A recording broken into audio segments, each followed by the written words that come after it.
मेरा नाम रिंकी है। मैं एक मिडिल क्लास फैमिली से बिलोंग करती थी। मेरी ज़िंदगी में मेरे साथ एक ऐसा हादसा हुआ था जिसने मेरे होश उड़ा दिए थे, क्योंकि मैं बहुत ज़्यादा खुश थी। और मैं खुश इसलिए थी क्योंकि हर लड़की अपनी शादी से ही खुश होती है। मेरे लिए भी शादी की खुशी बहुत बड़ी खुशी थी। मेरी शादी के दिन करीब आ रहे थे। सारे ही लोग मेरी शादी की शॉपिंग कर रहे थे। घर के सारे लोग मेरी शादी से बेहद खुश थे और खूब जमकर मेरी शादी की तैयारियां हो रही थी। सब लोग मुझे आशीर्वाद दे रहे थे कि तुम अपनी ससुराल में बहुत खुश रहोगी। लेकिन मेरे साथ कुछ ऐसा हुआ जिसके बाद मुझे ऐसा लगा कि मैं ससुराल में खुश रहना तो बहुत दूर की बात है। ससुराल में कुछ दिन गुजार लूं वही मेरे लिए बहुत होगा, क्योंकि मेरे साथ कुछ ऐसा हुआ था जिससे मेरा पति शादी की पहली रात ही मुझे घर से बाहर निकाल देता और मुझे डिवोर्स देता। मेरी सारी खुशियां चकनाचूर हो चुकी थी। हमारे घर में मेरे पापा के दोस्त का बेटा रहता था। उसका नाम प्रशांत था। प्रशांत देखने में बहुत स्मार्ट था। हमेशा मैंने उसे भाई की नज़र से देखा था। हालांकि वो मेरा भाई नहीं था। वो ज़्यादातर मुझसे या किसी से भी बात नहीं करता था, सिर्फ अपने काम से काम ही रखता था। घर के सारे ही लोग उसकी बहुत इज्जत किया करते थे, क्योंकि वो बहुत मेहनती था और मेरे घर वालों की इज्जत किया करता था। बड़ों का आदर सम्मान किया करता था और लड़कियों से नज़र झुकाकर बात किया करता था वो। पर मुझे उम्मीद नहीं थी कि वो मेरे साथ कुछ ऐसा कर देगा जिससे मेरी ज़िंदगी तबाह हो जाएगी, क्योंकि कुछ लोग शक्ल से जैसे होते हैं अंदर से बिल्कुल भी वैसे नहीं होते। आखिर उसने मेरे साथ ऐसा क्यों किया? आखिर उसकी ऐसी क्या मजबूरी थी? ये सब कुछ मैं आपको अपनी इस कहानी में ज़रूर बताऊंगी, ताकि आपको भी पता चले कि मैं किस हादसे से गुजर चुकी हूँ। मेरी हल्दी की रात प्रशांत ने मेरी इज्जत खराब कर दी थी। उसने मेरे साथ ज़बरदस्ती करने की कोशिश की और जब उसने मुझे बेहाल कर दिया तो उसने मेरी कमर पर सिगरेट से कुछ लिख दिया था। उसे मैं देख नहीं सकी थी, पर मुझे बहुत तकलीफ हो रही थी। शादी की पहली रात जब मेरे पति ने मुझे देखा और उन्होंने मेरे साथ अपनी मोहब्बत जाहिर की, तो पति ने मेरी कमर पर वो शब्द लिखे हुए देखे थे जिसे पढ़कर उसके होश उड़ गए थे और वो रोने लगा था। पिछले कुछ दिनों से घर में बहुत ज़्यादा शोर मचा हुआ था, क्योंकि मेरी शादी की तैयारियां चल रही थी। मेरा रिश्ता मेरे पापा ने ही अपनी मर्जी से लगवाया था। जिसके साथ मेरी शादी हो रही थी उसे मेरे पापा ने खुद पसंद किया था। वो सच में बहुत अच्छा था और सब लोगों को ऐसा लगता था कि मैं उसके घर में बहुत खुश रहूंगी। वो मेरे लिए बिल्कुल परफेक्ट है।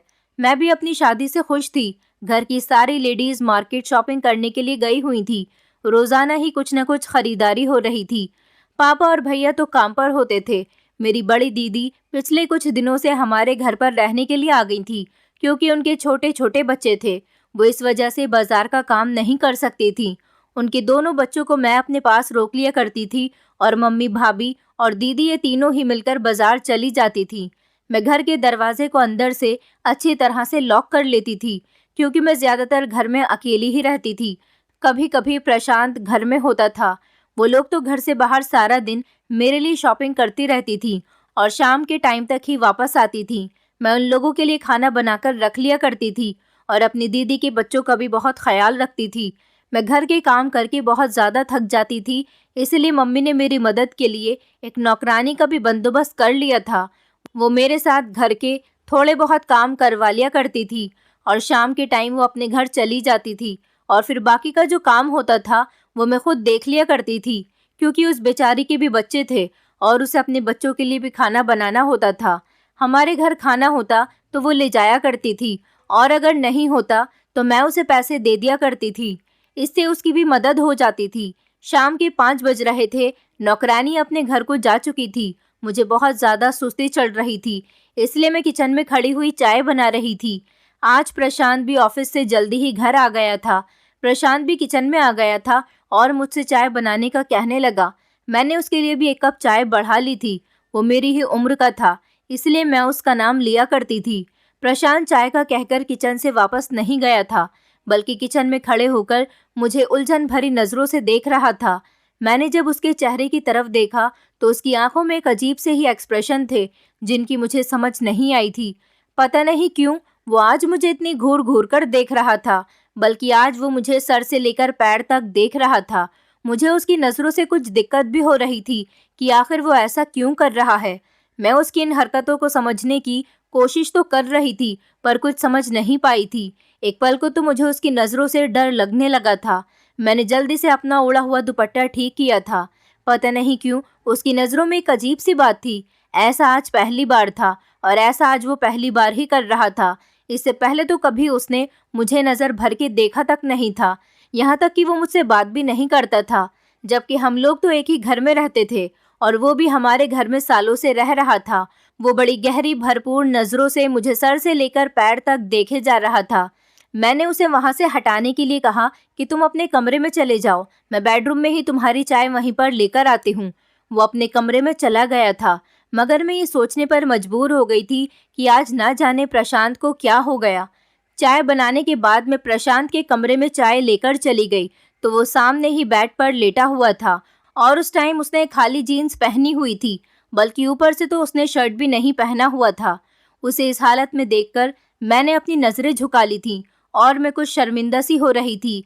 मैं चाय की ट्रे रखकर वापस जाना चाहती थी, मगर अचानक ही प्रशांत ने मेरा हाथ पकड़ लिया और मुझे अपने पास बैठा लिया। मैं उसकी इस हरकत को समझ नहीं पाई थी। उसकी आज की हर बात मुझे अजीब लग रही थी। ऊपर से उसको मुझे देखने का स्टाइल मुझे डर में चेंज कर रहा था। पिछले कई दिनों से मैं नोटिस कर रही थी कि प्रशांत की हालत बहुत अजीब सी हो गई थी। वो हर टाइम गुमसुम सा रहता था और पता नहीं कहाँ पर खोया खोया रहता था। घर में तो वो कभी कभी पापा के साथ बातचीत कर भी लिया करता था, लेकिन अब तो वो उनसे भी कोई बात नहीं करता था। ऑफिस से आते ही फौरन अपने आप को कमरे में बंद कर लिया करता था और जब खाने का टाइम होता तो खाना खा लिया करता था, या फिर कभी कभी तो हमें ही उसे बार बार उसके कमरे से खाना खाने के लिए नीचे बुलाना पड़ता था। पता नहीं उसकी ऐसी हालत क्यों हो गई थी और पता नहीं इधर उधर देख देख कर क्या तमाशा करता रहता था। उसे जब भी कोई बुलाने के लिए जाता तो वो चौंक जाया करता था। मम्मी भी उसकी इन हरकतों को काफ़ी दिनों से नोटिस कर रही थी और अब वो इस बारे में पापा से कहती कि प्रशांत को ना जाने क्या हो गया है। वो तो आज बिल्कुल ही बदल कर रह गया। घर में होते हुए भी उसकी मौजूदगी का एहसास नहीं होता और आजकल वो ना ही हम लोगों के साथ बैठकर कोई बातचीत करता है, न पहले की तरह हंसता है और ना ही बोलता है, ना किसी से कोई बात करता है। मम्मी पापा को इस तरह परेशान देखकर मैं उन्हें तसल्ली दे दिया करती थी कि वो तो हमेशा से ही ऐसा है और ये बात एक हद तक सच भी थी। इससे पहले कि प्रशांत मुझे कुछ कहता, तभी मैं दरवाजे के बजने की आवाज़ सुनकर उसके कमरे से बाहर आ गई थी। आज मम्मी भाभी और मेरी दीदी ये सब लोग मार्केट से टाइम से पहले ही आ गई थी। वो कहने लगी कि आज तुम्हारी ससुराल वालों को हमारे घर आना है, इसलिए हम लोग घर जल्दी आ गए हैं। उन लोगों के साथ बैठकर कुछ शादी के बारे में ही कुछ देर बातचीत करनी है। उन लोगों के साथ कुछ देर बैठकर मैं अपने कमरे में आ गई थी और फिर लगातार मैं प्रशांत के बिहेवियर के बारे में सोच रही थी। मेरे दिमाग में उसकी हरकतें बार बार घूम रही थी, मगर मेरी कुछ समझ में नहीं आ रहा था। मेरी उलझन थी कि बढ़ती ही जा रही थी और अब तो मेरी शादी के दिन भी करीब आ गए थे। मेरी शादी को अब सिर्फ 1 महीना ही रह गया था। धीरे धीरे ये 1 महीना भी गुजर गया था। फाइनली मेरी हल्दी का दिन भी आ गया था। इस दिन मैं अपने कमरे में थी और अच्छे तरीके से तैयार हो रही थी। आज का दिन और आने वाले जितने भी दिन थे मेरे लिए बहुत स्पेशल होने वाले थे। मैं अपने उन आने वाले दिनों के बारे में सोच सोच कर खूब खुश हो रही थी। मैं शादी के लिए बहुत ज़्यादा एक्साइटेड थी। मुझे अपना घर बहुत याद आने वाला था, क्योंकि मैंने अपने माता पिता के घर में जितना भी टाइम गुजारा था बहुत अच्छा गुजारा था। मेरे माता पिता ने मुझे दुनिया की हर खुशी दी थी, कभी मेरी आंख में आंसू तक नहीं आने दिया था। मैं अभी इस घर को छोड़कर जाने वाली थी। अभी मैं अपनी इसी परेशानी में गुम थी और साथ ही साथ ये भी सोच रही थी कि ना जाने ससुराल जाने के बाद ससुराल वालों का बिहेवियर मेरे साथ कैसा होने वाला है, क्योंकि शादी से पहले तो सब अच्छे होते हैं और शादी के बाद ही पता चलता है कि कौन कैसा है। मेरा होने वाला पति न जाने मेरे साथ किस तरह से पेश आएगा। तभी मेरी माँ ने कहा कि वो लोग थोड़ी देर में हल्दी की रस्म करने के लिए आ रहे हैं। हम लोगों को तैयार होकर हॉल में जाना था, क्योंकि हल्दी का फंक्शन हॉल में था। मेरे और मेरे होने वाले पति, हम दोनों की ही हल्दी लगने वाली थी। मुझे आज सुबह से ही बुखार आ रहा था और मेरी तबीयत कुछ ठीक नहीं थी, क्योंकि सर्दियों के दिन चल रहे थे और ज़्यादा पानी में हाथ होने की वजह से मुझे ठंड लग गई थी। इसीलिए मुझे बुखार हो गया था और ज़ुकाम भी हो रहा था। हम सब लोग एक साथ हॉल में चले गए थे। वहाँ पर मैं और मेरे होने वाले पति, हम दोनों की ही हल्दी लगाई गई थी। सब लोग बहुत खुश थे और हम सब ने मिलकर काफ़ी सारी फ़ोटोज़ क्लिक की थी। मेरे होने वाले पति का नाम अनुराग था। अनुराग देखने में बहुत हैंडसम था और पढ़ा लिखा लड़का था। अनुराग मुझे देखकर बहुत खुश हो रहा था। मैं भी उसे देख देखकर शर्मा रही थी क्योंकि मैं उससे नजरें नहीं मिला पा रही थी। आज के दिन मैं बहुत ज़्यादा खुश थी, लेकिन अचानक मेरे सर में बहुत तेज़ दर्द होने लगा था। मेरी तबीयत कुछ ठीक नहीं लग रही थी। अभी सारे मेहमान हॉल में ही मौजूद थे। हम लोगों ने हॉल इसीलिए किया था क्योंकि ज़्यादातर हमारे मेहमान दूसरे शहरों के थे और हमारा घर छोटा था, इसलिए सारे मेहमान हमारे घर में नहीं आ सकते थे। माँ ने जब मेरी तबीयत पूछी तो मुझे बहुत तेज़ बुखार था और माँ ने मुझे प्रशांत के साथ फिर गाड़ी में घर भिजवा दिया था क्योंकि हॉल में तो मुझे आराम नहीं मिल सकता था। माँ ने कहा कि तुम घर जाकर आराम से सो जाना क्योंकि तुम्हारी शादी है और इस स्पेशल मौके पर तुम्हारी तबीयत खराब होना ठीक नहीं है। माँ ने प्रशांत को कहा था कि तुम रिंकी को छोड़कर वापस आ जाना। प्रशांत मुझे गाड़ी में बिठाकर घर छोड़ने के लिए आ गया था। मैं देख रही थी कि उसकी नज़रें बार बार मुझ पर ही थीं। वो शीशी से पीछे की तरफ मुझे देख रहा था। थोड़ी ही देर गुजरी थी कि घर आ गया। प्रशांत भी मेरे साथ घर के अंदर आ गया था। मुझे लगा कि शायद उसका कोई सामान रह गया होगा, लेकिन उसने तो घर के अंदर घुसते ही घर का दरवाज़ा बंद कर दिया था। मैं कुछ समझ नहीं पाई थी। मैं तो सीधा अपने कमरे में चली गई थी क्योंकि मेरे सर में बहुत तेज़ दर्द हो रहा था और मैं बुखार से जल रही थी। मुझे अभी दवाई भी खानी थी। प्रशांत और मैं इस घर में अकेले थे। घर में हम दोनों के अलावा कोई भी मौजूद नहीं था और मैं इस टाइम अपने कमरे में खड़ी हुई अपनी दवाई ढूंढ रही थी जो मुझे मिल ही नहीं रही थी। फिर मुझे दवाई मिल गई। दवाई मैंने अपने ही तकिए के नीचे रख ली थी और फिर मैं खुद ही भूल गई थी। दवाई खाने के बाद मैंने कपड़े चेंज कर लिए थे और मैं बैठकर सोच रही थी कि लड़कियों की भी क्या जिंदगी होती है। यही तो वो आंगन था जहाँ पर मैं खेल कूद कर बड़ी हुई थी और अब मैं हमेशा हमेशा के लिए यहाँ से जा रही थी। ये सोचकर ही मैं सैड हो गई थी। तभी अचानक मुझे कमरे में किसी की आहट महसूस हुई थी। जब मैंने दरवाजे की तरफ नज़र घुमाकर देखा तो वहाँ पर प्रशांत खड़ा हुआ था, मगर आज ये वो प्रशांत नहीं था जिसे मैं जानती थी। उसकी आंखों में जुनून था और अजीब सा रंग सवार था। इससे पहले कि मैं उससे कुछ कहती या फिर संभलती, उसने तभी अचानक दौड़कर मुझे अपनी गिरफ्त में जकड़ लिया था और फिर उसके बाद उसने मुझे बेड पर धक्का दे दिया। मैं उसे बार बार कह रही थी कि तुम क्या कर रहे हो, छोड़ो मुझे, मैं तुम्हारी शिकायत मम्मी पापा से कर दूंगी। पर उसे तो जैसे मेरी किसी बात का असर ही नहीं हो रहा था। ऐसा लग रहा था जैसे उसके कानों में मेरी आवाज़ जा ही नहीं रही है। मैं खुद को उससे छुड़ाने की बहुत कोशिश कर रही थी, मगर एक तो मेरी तबीयत ठीक नहीं थी और फिर वो मर्द था। मर्द तो वैसे भी काफ़ी मजबूत होते हैं और औरत हर बार उनके सामने कमज़ोर पड़ जाती है। ये सब कुछ मेरे लिए यकीन करने लायक नहीं था। मुझे कुछ समझ नहीं आ रहा था कि ये सब क्या हो रहा है। मैं चीख रही थी, चिल्ला रही थी, मगर मेरे चीखने चिल्लाने का कोई फ़ायदा नहीं था क्योंकि इस घर में हम दोनों के अलावा कोई नहीं था जो मेरी मदद कर सकता। ये हादसा मेरे लिए मर जाने काबिल था।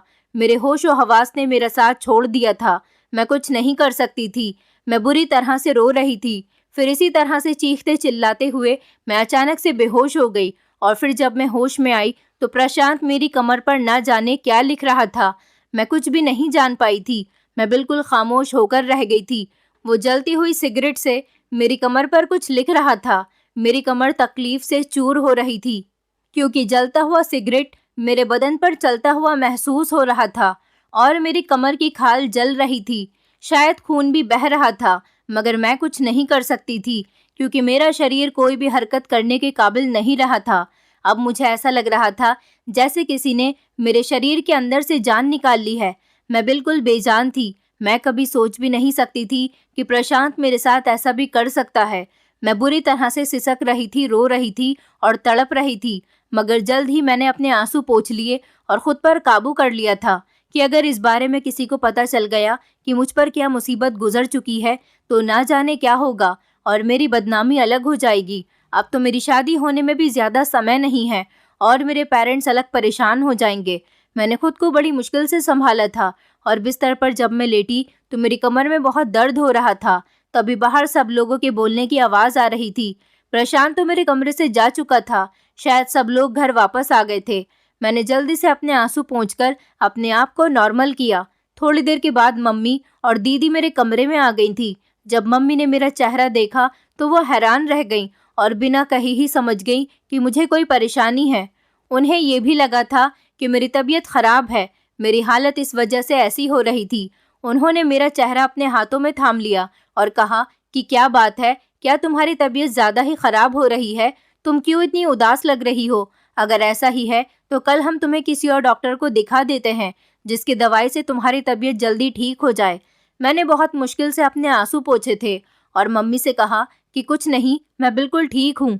मैंने दवाई खा ली है और मेरी तबीयत भी ठीक नहीं है, बस आपको ऐसा ही लग रहा है। तभी मम्मी ने मुझे गले से लगा लिया और कहने लगी, अगर तुम आने वाले समय की वजह से परेशान हो तो फिक्र मत करो, हर लड़की के लिए वक्त ज़रूर आता है। तुम टेंशन मत लो, सब कुछ ठीक हो जाएगा। तुम अपने दिमाग पर किसी तरह की टेंशन सवार मत करो। वो मुझे और भी कई तरह की तसल्लियाँ देकर गई थी, लेकिन मेरा दिमाग तो कहीं और ही उलझा हुआ था। मैं अपनी शादी को लेकर जितना एक्साइटेड और खुश थी, मेरी सारी खुशियाँ और एक्साइटमेंट तो पूरी तरह से ख़त्म ही हो गई थी। मैं दिल ही दिल में अपनी मम्मी से कहने लगी, मम्मी, आपको नहीं पता कि मेरे दिल पर क्या गुजर रही है। मेरी ज़िंदगी कितनी बड़ी मुश्किल का शिकार हो गई है। अगर आपको अपनी बेटी की तकलीफ़ के बारे में पता चले तो शायद आपका दिल धड़कना भूल जाए कि आपकी बेटी के साथ आपके ही घर में कितना बड़ा जुल्म हो चुका है। तभी मम्मी मुझे सोने का कहकर वहाँ से उठकर चली गई और साथ ही साथ दीदी भी चली गई थी। मैं जानती थी कि वो बहुत ज़्यादा परेशान हो जाएंगी और अकेले में बैठकर रोएंगी, क्योंकि वो किसी के सामने रोती नहीं थी और ना ही किसी के सामने कमज़ोर पड़ती थी, और मेरे सामने तो बिल्कुल भी कमज़ोर नहीं पड़ना चाहती थी। वो जानती थी कि अगर वो भी कमज़ोर पड़ गई तो उनकी बेटी को संभालना बहुत मुश्किल हो जाएगा, क्योंकि मैं अपने घर में सबसे छोटी थी। इसीलिए मम्मी पापा मुझे ज़्यादा प्यार किया करते थे। अगले दिन मुझे हमेशा हमेशा के लिए यहाँ से विदा होकर अपने ससुराल चले जाना था। कल तक मेरी फीलिंग्स बिल्कुल अलग हो चुकी थी। मैं आने वाले वक्त के ख्यालों में खोई हुई थी, मगर अब मुझे बार बार डर महसूस हो रहा था। मुझे डर लग रहा था कि ना जाने अब क्या होगा। अगर ये सब कुछ मेरे पति को पता चल गया तो पक्का वो मुझे शादी की पहली रात ही डाइवोर्स देकर घर से बाहर निकाल देगा, क्योंकि उसे तो ऐसा लगता था जैसे मैं कुंवारी हूँ। लेकिन उसे क्या पता कि मेरी इज्जत तो किसी के हाथों खराब हो चुकी है। मैं डरते डरते दिल में कई तरह के ख्याल पैदा कर रही थी। शादी का दिन भी आ गया था। सब लोग बहुत खुश थे और सबके खुश चेहरे देखकर मेरी आंखों में बार बार आंसू आ रहे थे। जब मेरी फैमिली के लोगों ने देखा कि मेरी आंखों में बार बार आंसू आ रहे हैं तो उन्हें इसका मतलब ये लगा कि ऐसा इसीलिए हो रहा है कि मैं इस घर को जो छोड़कर जा रही हूँ। पर कोई भी मेरे दिल के हाल को नहीं जानता था। मैं जब भी प्रशांत को देखती तो मुझे उससे नफरत हो रही थी। मन कर रहा था कि मैं उसको जान से मार दूं। उसने मेरी ज़िंदगी ख़राब कर दी है। आखिर उसे ऐसा करके क्या मिला? मेरी शादी की सारी रस्में हो चुकी थी, पर मैं एक भी रस्म से खुश नहीं थी। मैं तो बिल्कुल बेजान हो रही थी। ऐसा लग रहा था जैसे मैं कोई रोबोट हूँ और सब लोग मुझे अपने तरीके से चला रहे हैं। जो जैसा कहता मैं वैसा वैसा करती रही और इसी तरह से मैं विदा होकर अपनी ससुराल आ गई। जब मैंने ससुराल आने के बाद अपने पति के हंसते मुस्कुराते चेहरे की तरफ देखा तो मैंने कई बार अपनी आंखों से आंसू साफ कर लिए थे और उनको रोकने की पूरी पूरी कोशिश की थी। अगर उसे पता चल जाता कि उसकी पत्नी के साथ क्या बीत चुकी है तो शायद वो इस तरह से हंस नहीं रहा होता, बल्कि धुतकार कर मुझे अपनी ज़िंदगी से निकाल चुका होता। और फिर मुझे मेरी जेठानी ने मेरे कमरे में पहुंचा दिया था। मैं धड़कते हुए दिल के साथ आने वाले पल का इंतज़ार कर रही थी। मुझे बहुत डर लग रहा था कि अगर मेरे पति को पता चल गया तो पता नहीं क्या होगा। तभी वो कमरे में आया और मेरा हाथ पकड़कर मेरी खूबसूरती की तारीफ़ें करने लगा और कभी इधर उधर की छोटी छोटी बातें करने लगा। मेरी पसंद नापसंद के बारे में पूछने लगा। वो अपने बारे में भी मुझे बता रहा था, लेकिन मैं तो कुछ बोल ही नहीं पा रही थी। मेरे दिमाग में तो सिर्फ डर ही बैठा हुआ था। और फिर धीरे धीरे रात गुजरती चली जा रही थी। फिर जब उसने मुझसे अपना हक लेने के लिए मेरी कमर से मेरे कपड़े हटाए तो वही हुआ जिसकी मुझे उम्मीद थी। मेरे पति ने मेरी कमर के वो निशान देख लिए थे जो प्रशांत ने सिगरेट से मेरी कमर पर लिख दिए थे। लेकिन फिर उसके बाद मैं छोटी सी थी जब मेरे पापा प्रशांत का हाथ पकड़कर हमारे घर में आए थे और मम्मी से कहने लगे कि आज के बाद ये मेरा बेटा है और इसको इसी घर में वही वैल्यू दी जाएगी जो मेरे बेटे को दी जाती है। मम्मी भी उनकी इस बात से खुश हो गई थी, क्योंकि हम दो बहनें थे और मेरे एक ही भैया थे। मम्मी को लगा कि इस तरह से उनके दो दो बेटे हो जाएंगे। मुझसे भी पापा ने कहा कि आज से तुम्हारे भाइयों की तरह है। मैंने उसका हाथ पकड़ लिया। वो उम्र में मेरे ही साथ का था और फिर हम दोनों में दोस्ती हो गई। उस समय प्रशांत और मेरी उम्र 12 साल थी और हम दोनों एक साथ ही खेल कूद कर बड़े हुए थे। वो मुझ पर मेरे बड़े भैया की तरह रौब जमाता था। मुझे कभी इस बात का एहसास नहीं हुआ था कि वो मेरे पिता के दोस्त का बेटा है। मैं उसे हमेशा अपनी फैमिली का मेंबर ही मानती थी। दरअसल प्रशांत के माता पिता एक कार एक्सीडेंट में मर चुके थे। उसके बाद प्रशांत अकेला रह गया था। पहले काफी दिनों तक तो वो अपने दादा के पास रहा था। उसके दादा भी काफी बूढ़े हो चुके थे और वो बीमार रहने लगे थे। वो उसका ख्याल भी नहीं रख पा रहे थे। प्रशांत के पापा और मेरे पापा आपस में बहुत पक्के दोस्त थे, इसलिए मेरे पापा हर हफ्ते प्रशांत के पास जाते थे तो उसके दादा कहते थे कि बेटा, मैं बूढ़ा हो चुका हूँ और मुझे हमेशा अपने पोते की फिक्र लगी रहती है। मेरे बेटे और बहू तो इस दुनिया से जा चुके हैं। अगर मैं भी इस दुनिया से चला गया तो इस बेचारे का क्या होगा। जब प्रशांत के दादाजी ने रोते हुए भी ये बात मेरे पापा से कही तो पापा के दिल में प्रशांत के लिए रहम जाग उठा था। वैसे भी मेरे पापा को प्रशांत बचपन से ही बहुत ज़्यादा पसंद था और जब उसके पेरेंट्स इस दुनिया से गए थे तब वो उसे हमारे घर पर ही लाना चाहते थे, मगर उन्होंने उसके दादाजी की वजह से उसे उसके घर पे ही रहने दिया था। और अब जब उसके दादाजी ने ही मेरे पापा को रो रो कर ये बात कही तो मेरे पापा ने प्रशांत के दादाजी से कहा था कि आपको अपने पोते की फिक्र करने की ज़रूरत नहीं है, इसे मैं अपना बेटा बनाकर रखूँगा। ये मेरे दोस्त का बेटा ज़रूर है, मगर मैं इसे हमेशा इसके पिता के जैसा प्यार दूंगा। आपको इसकी चिंता करने की ज़रूरत नहीं है।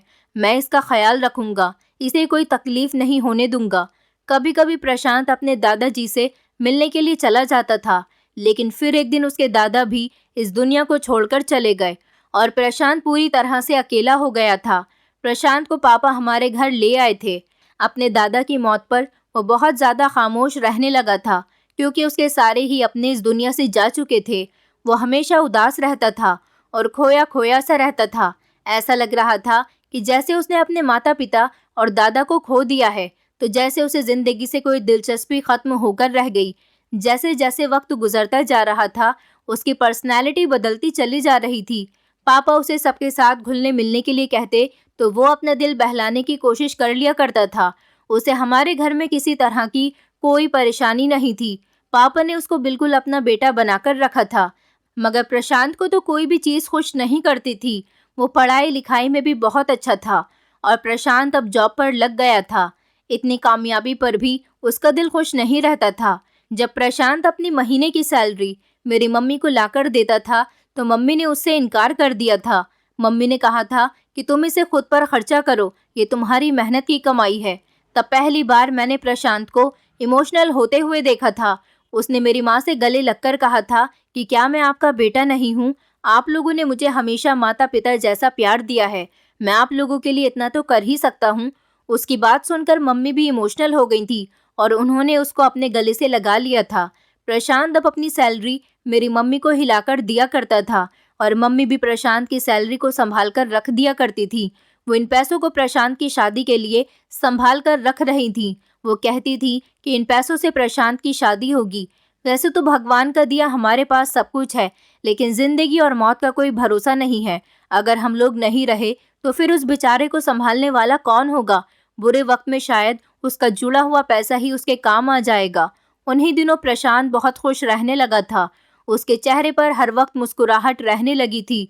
ये देखकर मैं हैरान रह गई थी कि इतना सीरियस रहने वाला इंसान भी इतना ज़्यादा खुश रहने लगेगा। मुझे इस बात का आइडिया नहीं था। और फिर कुछ टाइम गुजरा तो दोबारा से प्रशांत का बिहेवियर पहले जैसा हो गया था, वही सीरियस और अकेलापन जैसा। अब तो वो पहले से भी ज़्यादा सीरियस हो गया था। वो इतना ज़्यादा खामोश रहने लगा था कि उसकी सीरियसनेस से मुझे डर महसूस होने लगा था। उन्हीं दिनों मेरा भी रिश्ता लग गया था, लेकिन जब प्रशांत को ये पता चला कि मेरी शादी इस लड़के के साथ हो रही है तो ये लड़का प्रशांत को पसंद नहीं आया था और उसने मेरे पेरेंट्स से कह दिया था कि रिंकी की शादी यहाँ पर मत करो। उसकी बात सुनकर मम्मी पापा तो हैरान रह गए थे, लेकिन ऐसा क्यों? इस बात का प्रशांत के पास कोई जवाब नहीं था। प्रशांत ने कहा था कि मैंने सुना है कि ये लड़का बहुत कम पैसे कमाता है। इस बात पर पापा ने गहरा सांस लिया और कहा कि बेटा, मैं इसको अच्छी तरह से जानता हूँ। इसकी अच्छी जगह पर नौकरी लगी हुई है, ये कोई इतनी बड़ी बात नहीं है। लड़की का फैमिली बैकग्राउंड बहुत अच्छा है। हमारी रिंकी वहाँ पर बहुत खुश रहेगी। मैंने भी जब अपने होने वाले पति की फ़ोटो देखी तो वो भी मुझे बहुत पसंद आया था, मगर ना जाने क्यों प्रशांत को इस रिश्ते पर बहुत ऐतराज़ हो रहा था। मम्मी पापा ने जहाँ से भी अनुराग के बारे में पता करवाया था तो हर जगह से उन्हें यही सुनने को मिला था कि लड़का बहुत अच्छा है, और मम्मी पापा बेफिक्र हो गए थे। उनको लगा कि शायद प्रशांत को कोई गलतफहमी हो गई होगी। प्रशांत ने उस दिन के बाद बिल्कुल भी इस रिश्ते के बारे में अपनी कोई एडवाइस नहीं दी थी। वो बिल्कुल गुमसुम होकर रह गया था, और अब जब शादी से एक दिन पहले उसने मेरे साथ ये सब कुछ किया तो मेरे लिए सब किसी भी तरह से बर्दाश्त करने के काबिल नहीं था। जब मेरे पति ने उस रात मेरी कमर देखी तो वो ऊंची ऊंची आवाज में रोने लगा था। मैं उसको रोता हुआ देखकर घबरा गई थी, और जब पलटकर मैंने उसे देखा तो वो बहुत बुरी तरह से रो रहा था। मैंने उससे बहुत पूछने की कोशिश की, मगर वो कुछ बताने के लिए तैयार ही नहीं था। न जाने उसे किस बात का गम था जो उसे रुला रहा था। मेरी कमर पर ऐसा क्या लिखा हुआ था कि जिस वजह से उसकी हालत ऐसी हो गई थी। तभी उसने मुझसे कहा कि तुम सो जाओ और इस बारे में किसी से कुछ मत कहना। मैं उसके इस उलझे हुए बिहेवियर पर हैरान और परेशान रह गई थी, और रात भर यही सोचती रही कि मैं तो समझती थी कि मेरे पति को गुस्सा आएगा, मगर उसका रोना तो मेरी समझ से ही बाहर था। और मैं यही सब कुछ सोचते सोचते न जाने कब गहरी नींद में चली गई, मुझे कुछ पता ही नहीं चला। शादी के अगले दिन जब मेरी सास ने मुझे मेरे पति के साथ मेरे मायके भेज दिया तो वहां जाने के बाद मैं प्रशांत का सामना नहीं करना चाहती थी, इसलिए मैं सीधा अपने मम्मी पापा के कमरे में चली गई। मेरा तो प्रशांत का सामना करने का दिल ही नहीं चाह रहा था, क्योंकि मुझे उस वक्त उससे बहुत ज़्यादा नफरत महसूस हो रही थी, और ऊपर से मेरे पति का हैरान कर देने वाला बिहेवियर मुझे बहुत परेशान कर रहा था। 2-3 घंटे वहाँ पर गुजारने के बाद मैं वापस अपने ससुराल अपने पति के साथ आ गई थी, लेकिन अब तो मेरी जिंदगी बदल कर रह गई थी। कुछ दिनों पहले तक तो मैं बहुत खुश थी, मगर अब तो जैसे मेरे लिए सब कुछ खत्म हो गया था। अपने पति के बारे में मैंने सुना था कि वो बहुत मॉडर्न है, मगर अब जब मैंने उन्हें देखा तो वो दिखते तो मॉडर्न थे, मगर बहुत ही संस्कारी भी थे। वो घर के मंदिर में रोज पूजा करते थे और व्रत भी रखते थे। वो रोज रात को उठकर मंदिर में बैठकर भगवान के आगे हाथ जोड़कर रो रो कर भगवान से प्रार्थना करता था, और पता नहीं किस गलती की माफी मांग रहा होता था कि उसके हाथ जुड़े हुए होते और उसकी आंखों से लगातार आंसू निकल रहे होते थे। मैं ये सब देखकर बहुत हैरान और परेशान होती थी। न जाने उसे ऐसी कौन सी प्रॉब्लम थी कि उसका रोना ही कम नहीं होता था। जब भी वो मुझे देखता था तो प्यार से मेरे बालों को सहलाता था, क्योंकि उसकी आंखों में मेरे लिए इतनी ज्यादा इज्जत होती थी, जिसे देखकर मैं नजरें चुराने लगती और सोचने लग जाती कि अगर उसे सच पता चल गया तो ना जाने वो मेरे साथ क्या करेगा। उस दिन मैं सो रही थी जब एक अजीब सी आवाज़ सुनकर मेरी आंख खुल गई। वो मेरे पति के रोने की आवाज़ थी। वो ऊंची ऊंची आवाज़ में रो रहा था, भगवान से अपनी गलतियों की माफ़ी मांग रहा था। मैं ये सब देखकर उठकर बैठ गई थी। न जाने उन्हें ऐसी कौन सी परेशानी थी जिसकी वजह से वो इतना बेचैन रहता था। उन्होंने जब मुझे जागता हुआ देखा तो वो हैरान रह गए थे, और फिर मेरे पास आकर बैठ गए और कहने लगे कि क्या बात है, तुम अभी तक जाग रही हो, और मेरे सामने बिल्कुल नॉर्मल बिहेव कर रहे थे। अब मैं उनके इस रोने पर बहुत तंग आ गई थी, इसलिए मैंने उनसे कहा कि आखिर आप मुझे सब कुछ बताते क्यों नहीं? आखिर आपके साथ ऐसी कौन सी परेशानी है? और आप हमारी सुहागरात को भी मुझे देखकर रोने लगे थे, और आप अभी भी रातों को उठ उठ कर रोते हो। आखिर इस सब की क्या वजह है? उनके चेहरे पर अजीब से रंग फैल गए थे। वो मुझसे कहने लगे कि ये कैसी बात है जिसे सुनकर शायद तुम बर्दाश्त ना कर सको, मगर अब तो मैं इस बात को जानना ही चाहती थी। मैं कहने लगी कि अब तो मैं जानकर ही रहूंगी कि आखिर क्या बात है। तभी वो मुझसे कहने लगे कि मैं प्रशांत को काफ़ी टाइम पहले से जानता हूँ। कुछ टाइम पहले तक वो मेरा बहुत अच्छा दोस्त था। ये बात सुनकर तो मेरे होश उड़ गए थे कि अगर प्रशांत उनका दोस्त था तो फिर प्रशांत ने मेरी शादी अनुराग से होने के लिए मेरे पेरेंट्स से मना क्यों किया था? मेरे पति की अगली बात ने मुझे चौंका कर रख दिया था। मेरे पति ने कहा कि हम दोनों एक ही ऑफिस में जॉब करते थे। मेरे पापा का बिजनेस था। वो मुझे अपने साथ अपने ऑफिस में आने के लिए कहते थे, मगर मुझे जॉब करने का शौक था और मैं एक्सपीरियंस भी करना चाहता था। इसीलिए मैं उस कंपनी में जॉब कर रहा था जहाँ पर प्रशांत था। उसी ऑफिस में एक लड़की थी जो बहुत गरीब थी, खूबसूरत थी और शरीफ फैमिली से बिलोंग करती थी। मैं हमेशा से ही लड़कियों के साथ फ्लर्टी रहा था, और जब मैंने उस लड़की को देखा तो मेरा उस पर दिल आ गया था। मैं नहीं जानता था कि प्रशांत उस लड़की को पसंद करता है, और मैं भी उस लड़की के पीछे था। मैंने उस लड़की को प्रपोज किया, मगर उस लड़की ने इनकार कर दिया। मगर मैं उस लड़की के पीछे पड़ गया था। जब एक दिन मैंने उस लड़की को बहुत तंग किया तो उसने मेरे थप्पड़ मार दिया और इस बात पर मुझे बहुत गुस्सा आया था। मैं उस लड़की से बदला लेने की प्लानिंग कर रहा था और फिर एक दिन मुझे इस बात का मौका मिल गया। मौसम बहुत ज़्यादा ख़राब था, शायद बारिश होने वाली थी। एक एक करके ऑफिस के सारे वर्कर्स चले गए थे और ऑफिस में सिर्फ वो लड़की और मैं ही रह गए थे। उस टाइम वो अपने काम में इतनी बिजी थी कि उसे किसी के आने जाने का पता ही नहीं चला। वो वैसे भी सबसे लास्ट में ही घर जाती थी। जब मैंने देखा कि ऑफिस में कोई भी नहीं है, बाहर सिर्फ गार्ड था, तो मैंने पैसे देकर गार्ड को खरीद लिया और उससे कहा कि जब तक मैं न कहूँ तो किसी को अंदर मत भेजना। और फिर मैंने उस लड़की का इस्तेमाल किया और उसकी इज्जत खराब कर दी और उससे अपनी बेइज्जती का बदला भी लिया। बाद में मुझे पता चला कि प्रशांत उससे बहुत प्यार करता था और वो दोनों एक दूसरे से शादी करना चाहते थे। फिर अगले ही दिन उस लड़की ने सुसाइड कर ली और मरने से पहले उसने प्रशांत को ये सारी बात बता दी थी। उस दिन प्रशांत ने तुम्हारी कमर पर लिखा था कि दिल तो मेरा चाह रहा है कि मैं तुमसे भी तुम्हारी खुशियों को उसी तरह से छीन लूं जिस तरह तुमने मेरी खुशियां मुझसे छीन ली थी। मगर क्या करूं, ये मेरे लिए मेरी बहनों की तरह है और इसके घर वाले मुझ पर बहुत भरोसा करते हैं। मैं अपनी बहन के साथ कुछ गलत नहीं कर सकता। अपने पति के मुंह से ये बात सुनकर मेरा मुंह खुला का खुला रह गया था। इतने टाइम से मैं समझ रही थी कि प्रशांत ने मेरी इज्जत खराब कर दी है। इसका मतलब ये था कि मुझे गलतफहमी हुई थी और मैं बिल्कुल पवित्र थी। मगर मुझे अपने पति से बहुत बड़ी शिकायत थी कि उन्होंने एक लड़की के साथ ऐसा क्यों किया। जब मैंने उनसे अपनी शिकायत रखी तो वो फिर से रोने लगे थे। कहने लगे कि मैं भगवान से रो रो कर प्रार्थना मांगता हूँ। मुझसे नासमझी में बहुत बड़ी गलती हो गई थी।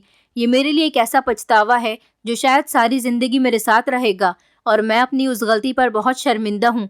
तुम मुझे माफ़ कर दो। मैं वादा करता हूँ कि आज के बाद ऐसा कुछ भी नहीं करूँगा। उनकी बात सुनकर मैं भी रो पड़ी थी। अब जो होना था वो तो हो चुका था और अब और क्या हो सकता था। मेरे दिल से ये गलतफहमी दूर हो गई थी कि प्रशांत ने मेरे साथ कुछ गलत नहीं किया था, बल्कि वो तो मुझे अपनी बहन ही मानता था, जबकि उसने मौका होने के बावजूद भी मुझे छोड़ दिया था। और ये उसका एहसान था कि उसने मेरे पति से इतना सब कुछ होने के बावजूद भी बदला नहीं लिया था। मैंने भी अपने मायके जाकर प्रशांत से अपने पति की तरफ से माफ़ी मांग ली थी और उसे बता दिया था कि इस बात पर मेरे पति बहुत शर्मिंदा हैं। प्रशांत दूसरे शहर में जॉब कर रहा है और अब वो वहीं पर ही रह रहा है।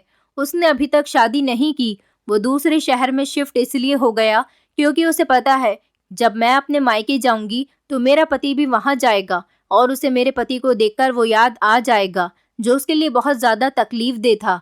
वो मेरे पति का सामना नहीं करना चाहता था और ना ही मेरा पति प्रशांत का सामना करने के काबिल रहा था। मेरी जिंदगी अपने पति के साथ अच्छी गुजर रही है, पर मेरे पति ने जो कुछ प्रशांत के और उस लड़की के साथ किया, आज भी मुझे उस पर बहुत अफसोस है। दोस्तों, उम्मीद करती हूँ आपको हमारी कहानी पसंद आई होगी। कहानी पसंद आई है तो वीडियो को लाइक करें, चैनल पर नए हैं तो चैनल को सब्सक्राइब करें और हाँ, नोटिफिकेशन बेल को ज़रूर दबाएं ताकि अगली अपडेट सबसे पहले आपको मिले।